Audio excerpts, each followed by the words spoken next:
will not believe how fast XRP could vanish from your favorite crypto exchange. And the craziest part is that most people won't even notice that it's happening until the shelves are empty.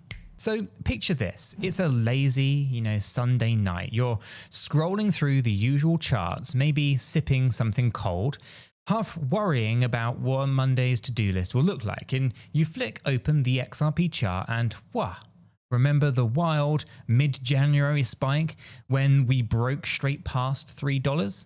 Well, I was pacing my office like a kid who just found the secret level in an old school video game, but since then it kind of feels like the rocket stalled mid-flight at kind of 30,000 feet, and everyone's been waiting for the fuel to kick back in. But right now we're kind of just hanging around at $2 something, and the crowd's kind of split between just another dip and dude, is the party over? Now, before you go ahead and slam that door on XRP entirely, here's the real eyebrow riser.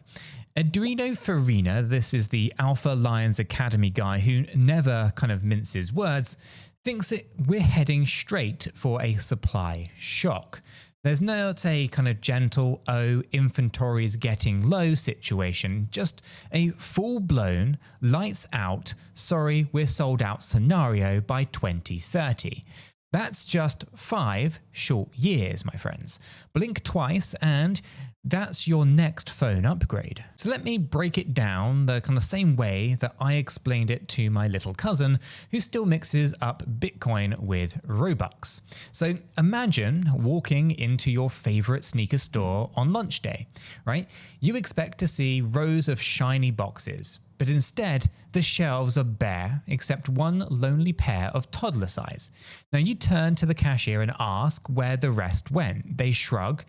They're all spoken for. Nobody's reselling because everybody wants to wear them. Now that, in crypto terms, is a supply shock, right? There simply isn't enough tokens floating around for new buyers to scoop up. So any demand spikes launches, the price into orbit faster than you can refresh coin market cap. Now, I know what you're thinking. Haven't we heard this story before? Well, we have, with Bitcoin ETFs that showed up like billionaires of vacuum cleaners, sucking up every loose sat in the pool. Miners can't replace them fast enough because inflation's capped. Now that's the blueprint, right? With XRP though, the twist is that we aren't minting fresh coins either. And every transaction burns the tiniest pinch of the supply. That's like tossing confetti of dollar bills onto the bonfire each time that you tap send. So let's zoom in on the data because numbers beat vibes every day. Now crypto quant charts shows that Binance's XRP stash is shrinking from roughly 2.94 billion coins on New Year's Day to around 2.86 billion coins today. That's 82 million coins gone in less time than it took me to stick to my New Year's resolution, which, by the way, vanished faster than January's gym membership. Now, on the surface, right, 82 million, it sounds pretty chunky, but in percentage land, that's barely a dent. Still, discretion matters, right? Picture a kind of dripping faucet. One drip won't flood the bathroom, but leave it for a week and your socks are squelching. And get this, back on January 16th, when XRP blasted to that 7-year high of $3.30, Binance's hot wallet actually ballooned above 3 billion coins. Why? Everyone and their dog yeeted tokens onto the exchange to lock in profits. This is classic. But then the selling frenzy fizzled, right? Price retraced and coins quietly exited stage left, maybe to cold wallets, maybe to private ledgers, maybe under digital mattresses. Now, from that January peak until now, Binance alone is down 183 million coins. Now, if that pace keeps running, well, the next halving of the kind of Earth's orbit could actually see the sub 2 billion inventory on the biggest exchange in the world. Now multiply that trend across every other platform and suddenly Farina's 2030 warning looks less like clickbait and more like a calendar reminder. Now here is where things get spicy. If supply gets scarce, liquidity thins out. Thin liquidity means a single chunky market order can shove price around like a sumo wrestler hopping on a seesaw with a toddler. That's an image for you. Now, there's nothing scarier or more exciting than those giant green candles that nobody is expecting. So remember early Bitcoin days when a $10,000 buy order could jump the charts. Well, that's the same principle, it's just bigger decimals. But let's go ahead and slow our roll. A supply shock is only half of the recipe, right? You still need demand, and demand, my friends, thrives on, well, narrative. So what's the narrative with XRP right now? And it's 3 words: utility, clarity, and scarcity. So utility, because of cross-border payments, still gobbles fees like a Pac-Man, and institutions crave a smooth highway. Clarity, because the lawsuit saga has inched towards resolution, shrinking that fog of regulatory war. And scarcity, because of everything that we've talked about so far today. On the institutional front, an ETF application rumor is never too far away either. Now, the moment that a heavyweight bank or asset manager files those papers, or maybe even the SEC that greenlights one, traders will treat it like firing pistol at the 100-meter sprint. And if that lands, while the supply is relatively low, you should buckle up because price discovery goes full hold my beer mode. And let's not ignore the quiet burn mechanism either, right? Each XRP transaction touches at least torches, I should say, a very teeny tiny fraction of a coin. Tiny enough that most folks kind of shrug, but stack billions of transactions over years and you're basically shredding a mountain of supply confetti. It's death by 1,000 cuts, maybe, or more like 1,000 pinpricks, but the math doesn't lie, and less supply, same or higher demand equals up only pressure. Now, here is where we get personal, right? Back when XRP was limping under $1, I had a friend, let's call him Mike, who kind of swore that he'd wait for 50 cents before buying because that's the responsible entry. Here's a spoiler. It never hit 50 cents again. And now he tells the story like an embarrassing high school anecdote at every single barbecue. The lesson here is quite simple.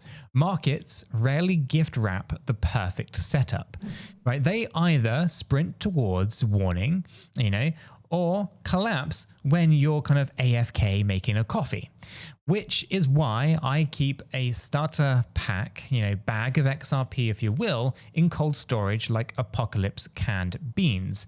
There's no financial advice here, just sharing what keeps my sleep schedule intact. Now, right now, or right about now, you probably will be asking yourself, this is a cool story, but how do I play this? So first, we don't chase green candles with our rent money, right? The second thing to do here is be aware that long-term cycles, catalysts, I should say, like cycles, like Farina's predicted 2030 crunch, are slow cookers. They're not microwave meals.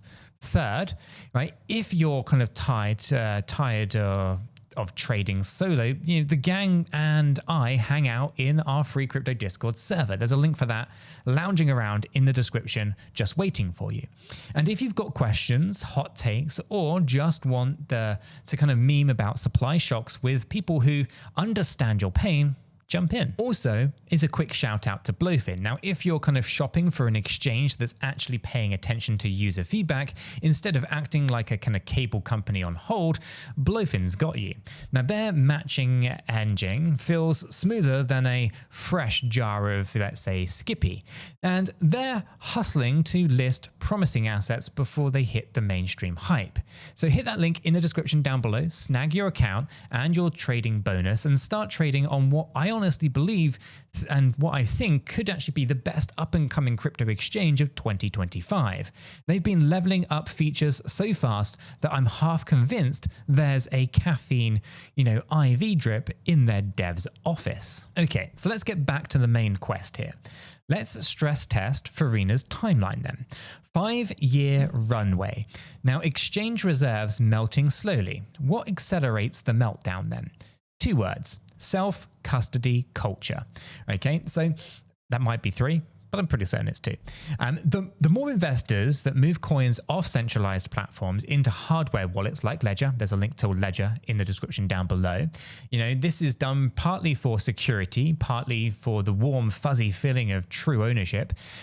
You basically end up with less liquidity that remains on-chain at exchanges.